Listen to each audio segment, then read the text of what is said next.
Hello. Thank you, everybody. I'm so excited. It's been a year since our last gathering. I had just pushed a baby out 2 weeks before. It was a bad idea, but it worked. It worked. All right. Let me just get situated here. So I do want to introduce myself because I recognize that our church family has grown quite a bit. So some people here may not know me.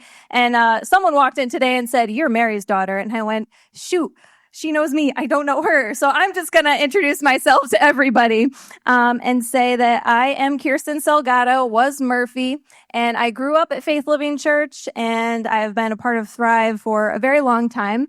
And currently I'm at the Torrington location, which may confuse a few of you. And the reason being is that I have a sister, a few, but one in particular that looks a lot like me. And so a couple of people, and I'm very flattered by this because she's younger, a couple of people have said, "Oh, I can't wait to hear you teach." And she was like, "Yep, okay, yeah, thanks, see you then." And there was one time that I had come home from a trip overseas in Africa, and someone said, "So how was your trip?" And she thought that they were talking about her trip to Italy. And so she started talking and then realized, "Oh, they think I'm Kirsten." And so she just filled in for me and said, "Yeah, it was really life-changing. It was a great trip." So I just wanted to say, hi, I'm Kirsten, and the one that you're confusing me for is Susan. And she's the one that sings a lot and is really great at that. I'm not so multi-talented. So you got me today. All right. Also, I'm just going to read my shirt so that you're not spending the whole message trying to figure out what it says. It says, "Get in, loser. We're doing God's will." So that is what we're about today. So I'm excited for this particular message, and in part because I need to get it off my chest, and in part because I've been wrestling this out for myself for a handful of years. And so I'm excited to be able to release it to you to hopefully help you in the ways that I have wrestled. So I'm sure you guys have noticed this teetering structure. I tried to get it not too close to you guys in case it falls. And so this is our life. And I want to talk about how over the course of this message, we might need to remodel a little bit. And so that's what we're hoping to do together to make sure that we have a firm foundation and not whatever this is. So we're actually going to go back all the way to the 10 Commandments. So if anyone here is new to the Bible, no worries. You probably have heard of the 10 Commandments. These are basically God's foundational commands. These are the commands he gave to the Israelites when he called them delivered them out of Egypt, out of slavery. And he needed to tell them how to human, basically, because they had been slaves. They just listened to whatever their slave driver said. Now they needed to know how to be free. And so we're going to go back to these foundational commands. And I just want to remind everyone that these commands are not the only 10 commands that God gives to us, but they are a great scaffold that everything else is built upon. And I also want to caution us that sometimes we insert extra commands, whether it's from culture or other family members or our own thoughts and expectations for ourselves, that we take as gospel that really are not. And these are some of the things that we need to pull out and say, you know what, that's not going to give me that firm foundation. I need to declutter some of this wall and make sure that I am building a solid life for myself that is not built on things that are not of God.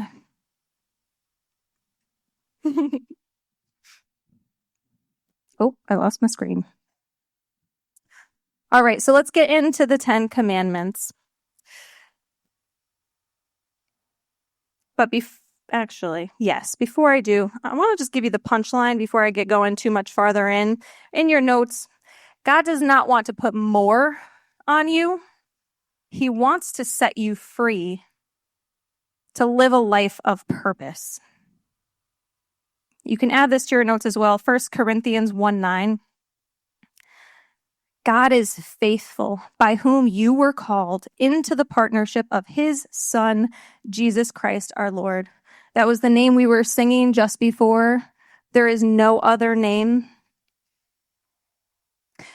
So in Deuteronomy 5, verses 6 through 9, this is the start of the 10 Commandments, and I'm not reading them all, just the first two.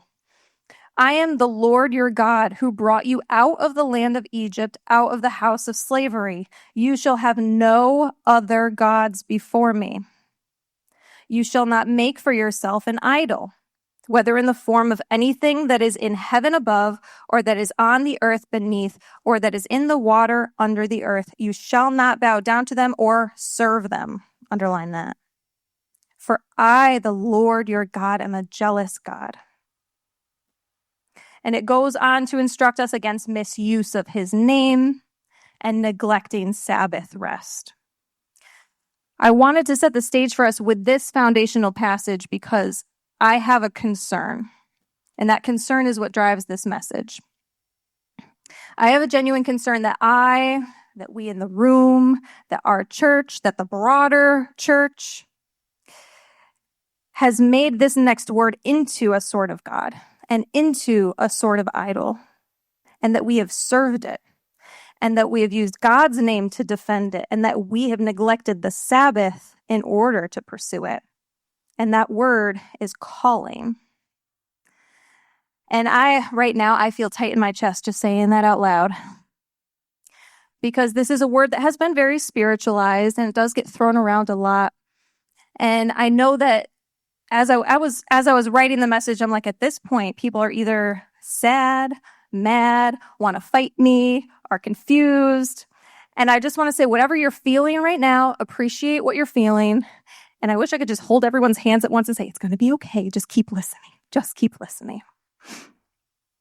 Like I mentioned at the start, God wanted the Israelites to know how to live free. And I'm hoping that I can help to liberate you some as well.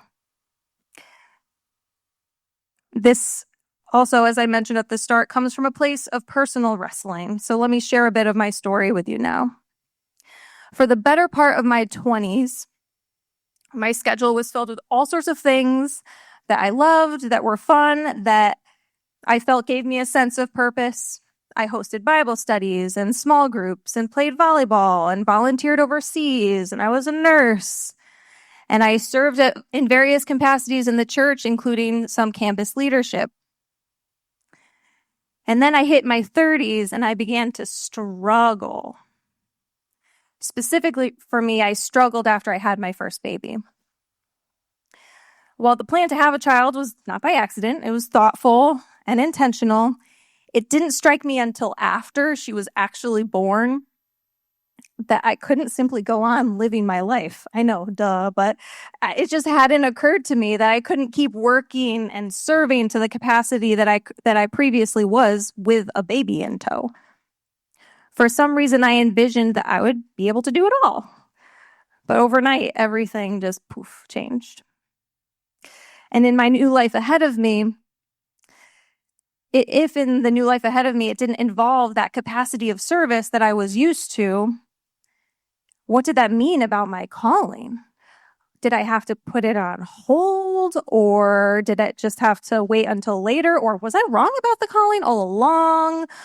Or do I need to just push myself beyond my reasonable limits and capacity and just keep doing it all? What I was experiencing at that point in my life, I don't know if you've ever had vertigo before.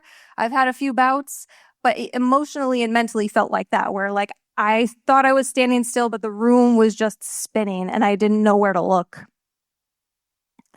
And I know that my experience is not unique in this. I heard a lot of mm-hms about the baby thing. But even outside of motherhood, I know that this question of calling and purpose is not unique. And I know that this is something we all at our core want. I recall as a teenager, the pressure that my peers and I felt to kind of select our career and our life direction. And we believed, as we had been taught in youth group, that God has a good plan for your life. And I don't know if it was just like our underdeveloped frontal lobes or the inability to look too far into the future, but that decision felt so final. Like once I punched this location into the GPS, like this is where I'm going. There's no rerouting. There's no off ramp. It's just full steam ahead. We have this desire to find our calling. And I hear this in the broader culture too, finding our calling, finding your passion, do what you're passionate about. But in your notes, is a singular lifelong calling the way to have purpose? A friend of mine in small group, somewhat jokingly, somewhat seriously, we were talking about a bunch of things, and she mentioned, like, I don't really have a mom niche. And for some of you that maybe are not like super into social media, basically this is my one thing, this is my draw, so that I have a specific audience that will follow my content. And for those of you that don't care about social media, just recognize this is the world that us younger generations are growing up in, that we are being told you need to have a thing. You need to have something that makes you so uniquely you that no one else has. But I don't think that that is of God. I think it's another one of those things we need to declutter out of our life.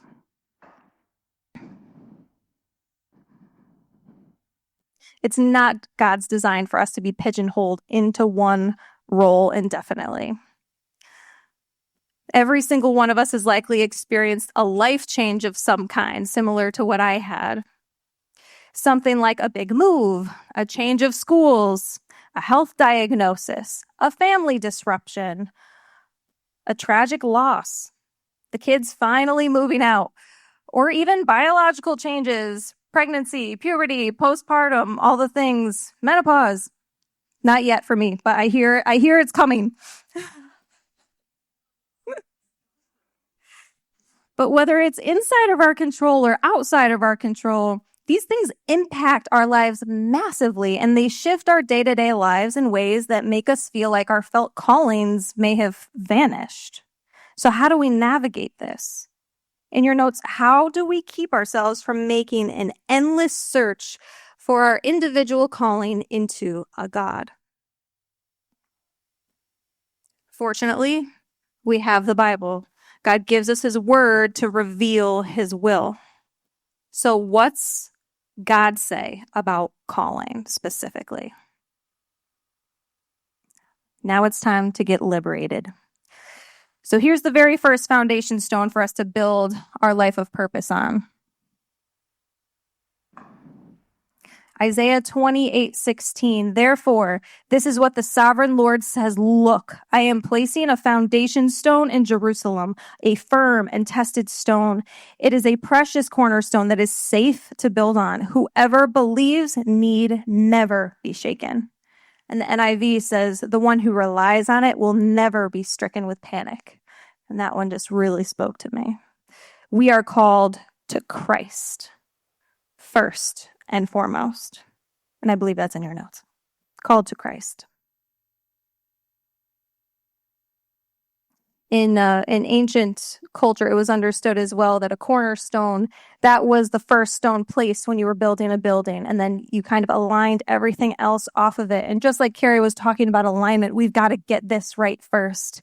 We can't have all these extra things and expectations on the bottom in our foundation. We're never going to be able to build anything solid off of these things, even if they're good gifts, even if they're not bad, even if they're not hurting anyone. We have to start with Christ. Next in your notes, 1 Peter 2:9.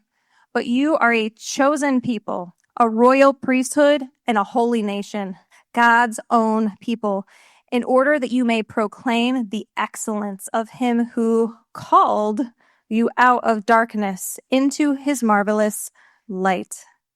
You were called out of darkness and into light.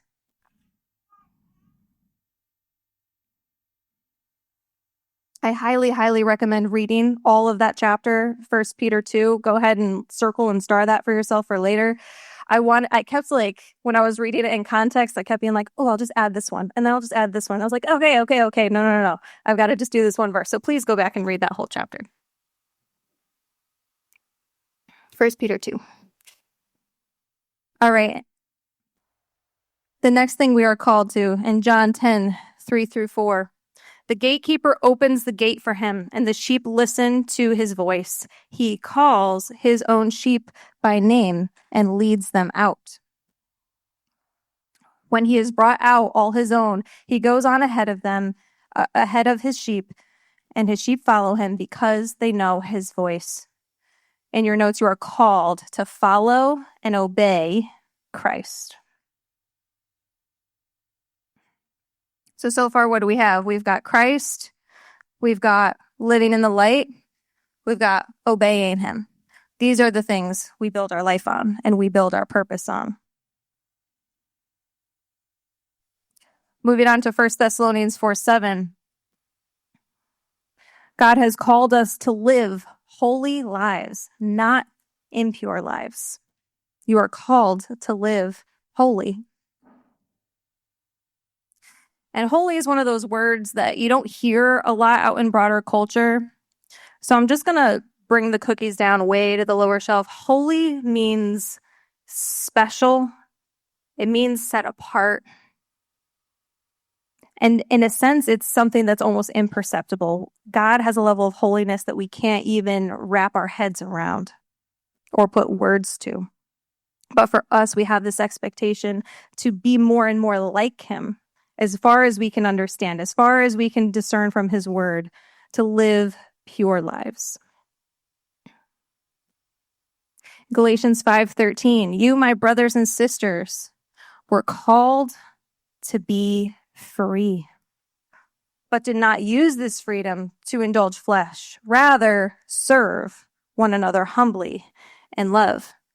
So we were called to be free. And that freedom does mean a level of service. So you are called into freedom, and you could add and service if you want to. So I just want to pause here as we look at our wall. I don't know as women if anyone noticed things that are not on this wall. I scoured scripture, and these are the things that God says we are called to. There aren't really many others besides this. Motherhood is not in this wall. Wife is not on this wall. That's really hard to accept because it's all consuming and takes all of our energy, but these are our callings. Motherhood is a gift. We get to build that on top of a firm foundation. Even the fivefold ministry, preaching, teaching, evangelizing, prophet, apostle. I think I got them all. Pastor, thank you. That even isn't, in the biblical sense, isn't listed as calling. It's listed as a gift. So we build even those gifts on top of Christ, obeying him, living holy, living in freedom. So for all of the things that we do in our regular life, we need to make sure we're not taking things that are gifts and building our life on the gift, because what happens when you're not a mom anymore? Well, I know you're always a mom, but you get it, right? When the kids aren't needing raising anymore and they're adults, if this were on the bottom and I pulled it out like Jenga, my wall, my life is going to fall apart. We've got to build our life on Christ. So I want to introduce you to a couple whose story I think illustrates this really beautifully in the New Testament, because we all as the church have this universal calling to obey him. I want to introduce you to Priscilla and Aquila. You'll find their story woven throughout the New Testament. They don't have like a whole book dedicated to them. So I did put in your notes the references so you can cross-check me and make sure I'm not making it up. Acts 18, Romans 16, 1 Corinthians 16, and 2 Timothy 4 should all be listed in your notes there, just not written out. So let me tell you their story. Their story begins not with a calling to ministry, but with displacement. They were actually Jewish tent makers, originally from Pontus, living and working in Rome, Italy, until Emperor Claudius ordered all the Jews out of the city. Goodbye, you can't live here anymore. They didn't choose to leave, they were pushed out. And then they landed in Corinth. And it's there that they meet Paul. And he's a tent maker too. So he stays with them, works alongside them, like literally making tents. And then Paul reasons in the synagogues on the weekends. This is their life now. Not glamorous, not what they planned, but faithful. And then Paul moves on. As you guys, if you've read the New Testament, you know he kind of goes place to place to place. He's an apostle. He's planting churches. He doesn't stay in one location. So Paul moves on towards Syria, and they go, let's go with him. They arrive in Ephesus, and Paul moves on again. And Priscilla and Aquila go, this time we're going to stay. It's here that something remarkable happens. A gifted and learned man named Apollos arrives. He's mentioned in the New Testament as preaching boldly in the synagogue. He knows the scriptures. He's passionate. He's probably young. But his understanding is incomplete. And so Priscilla and Aquila, who have spent so much time with Paul, these tent makers, these refugees, these people who simply kept showing up in obedience, listening to God for the next right thing, they take him aside and explain the way of God more accurately. By the time we reach Romans 16, Paul is writing to a broad audience of churches, and he singles them out by name as fellow workers who risked their own lives for his. There's a church meeting in their house now in his mention of them in Romans. And then fast forward to 2 Timothy. This is a letter Paul wrote that many believe may have been his final letter before execution.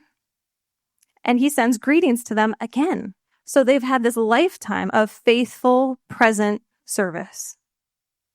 And here's what I want you to notice. At no point in this story did Priscilla and Aquila appear to be chasing a singular calling. They were tent makers who became refugees, who became hosts, who became teachers and mentors, and became church planters. They became some of Paul's most trusted partners. And every single transition happened because of their obedience. Every single transition required a willingness to leave the previous season behind. They held each role loosely, not carelessly, but they were fully present in the moment and then faithful in each one. And that is what obedience looks like over a lifetime. It's not finding your one GPS location, passion, and chasing it down. It's saying, all right, God, what's next? All right, God, what's next? And being willing to let go of whatever season he may be moving you out of.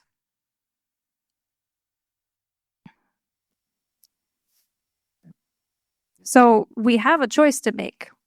We can keep searching for that one calling, as we've often been conditioned to do, or we can recognize that our calling is obedience, plain and simple. Think about, for any of you here who have been a child or have children, when mom calls you for dinner, kids, come eat dinner. Does that mean they're called to be food eaters? No, they're called to obey you to come to dinner.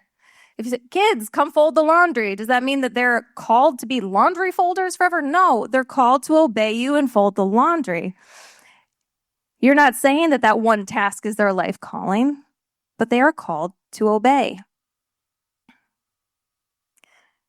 But Kirsten, are you going to tell me how to find my purpose then? Like it or not, I already told you, it's obedience. In your notes, your purpose is to obey Christ. Your purpose is to become like Christ.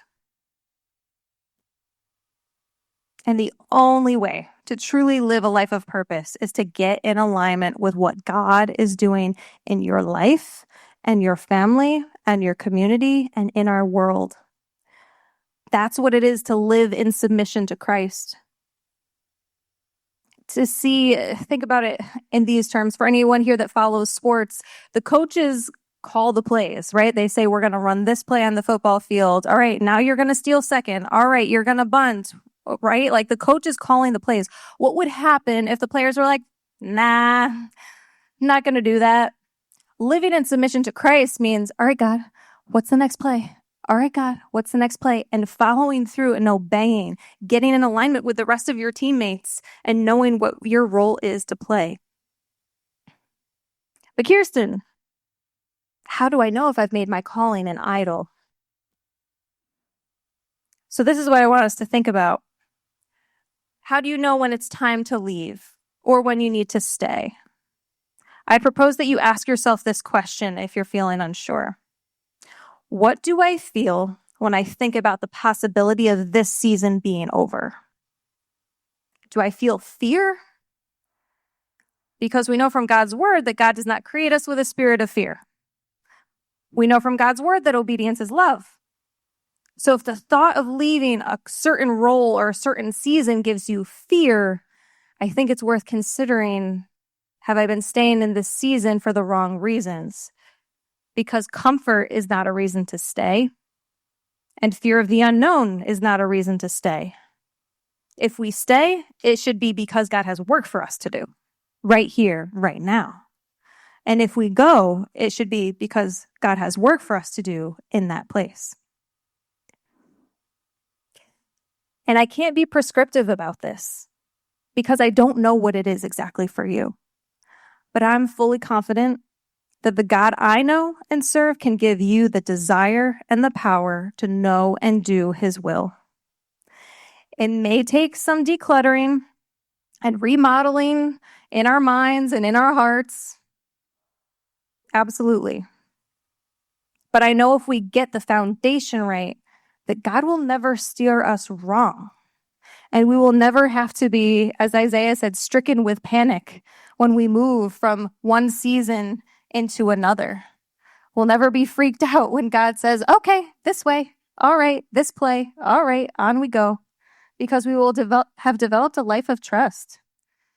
And as we add on the gifts and the talents that God has given us, we'll know that it's on a firm foundation.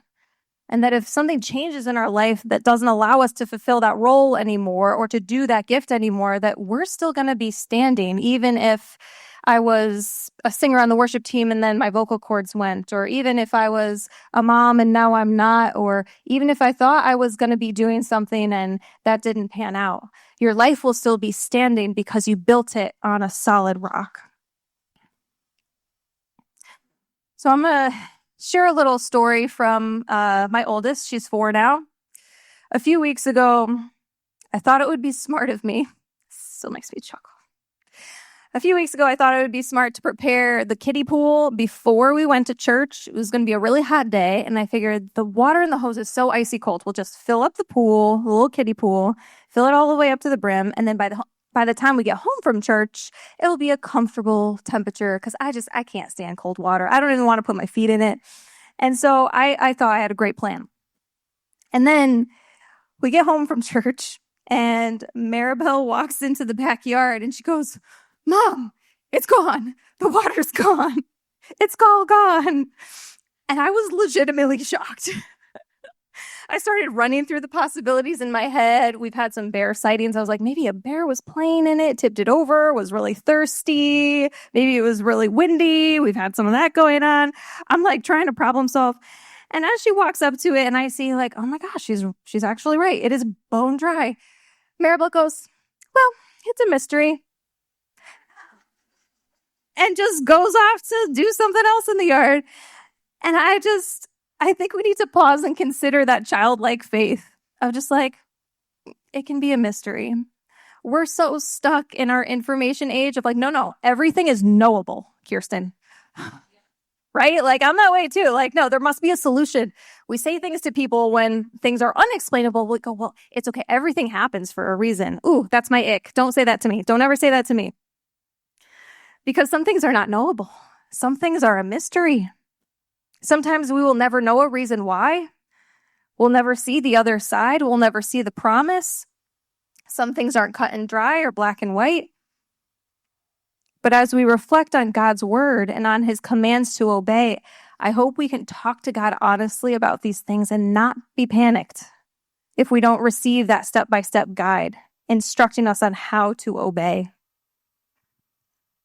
In your notes, as we read the Bible and ask him for understanding, let's embrace the next right step and a little bit of mystery as we follow after him. And I want to just put out a final caution to be wary of anyone in your life or on social media or on the news or broader culture that says, oh, no, I know what your calling is. I know what your calling is as a woman. Ugh. Anyone who says it's crystal clear and there's no mystery is either trying to comfort themselves in their own choices, or they're manipulating for their own agenda. We are better off embracing the mystery and what we know to be true than making something a calling, making something a purpose that was constructed by somebody else. That will make our foundation so shaky. And it puts more on us. These are some of the things we need to say no to. God doesn't want to put more on you. He wants to give you the freedom to live a life of purpose from one season to another to another. Remember, the one who relies on the cornerstone will never be stricken with panic. God, I just ask that you would allow your words to just sink deep into our hearts. Help us to declutter the things that don't belong. Help us to recognize the things, the expectations, the comparisons, the distractions, the things that have made our foundation shaky. God, whatever thing comes to mind for my sisters here, whatever one right next step needs to happen, whatever conviction your Holy Spirit is bringing, God, I ask that you would give us the desire and the power to do your will today. God, I ask that you would lead us and that you would guide us. I ask that you would give us direction and wisdom. And I also ask that you would give us the humility to know that not everything is knowable and that we can trust you with the mystery. We can trust you with the unknown. God, I pray that as we continue to ponder these things, that you would liberate us, that you would take the weights off of our shoulders that don't belong, that you would help us to know that as your daughters, the burden you put on us is light. The yoke that you put on us is light. Yes, we've got work to do, but we've put burdens on ourselves that don't belong. God, I ask that you would help us to live in the freedom that you have called us to. I ask that you would give us the discernment for how to obey in the next season, but also in our current one. God, help us to be present in the hard, present in the mundane, present in the things that are exhausting us.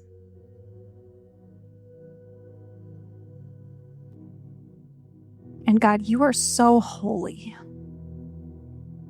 You are so other and beautiful and pure. God, help us to become more like you. In our everyday lives, no matter what we do with our time, God, I just ask that you would help us to live a pure life. That you would help us to live a life that is glorifying you, that is bringing attention to you in all the best ways. God, you've called us out of darkness and into light. I pray that we would live as children of the light. God, help us to be examples to the broader world, to our families, to our friends, to our coworkers. God, I ask that you would help us to have the right words to say, yes, but also the actions to follow it up. God, I thank you for welcoming us as your children, for sacrificing yourself for us so that we could live free. We thank you for that. We praise you for that. And it's in Jesus' name we pray. Amen.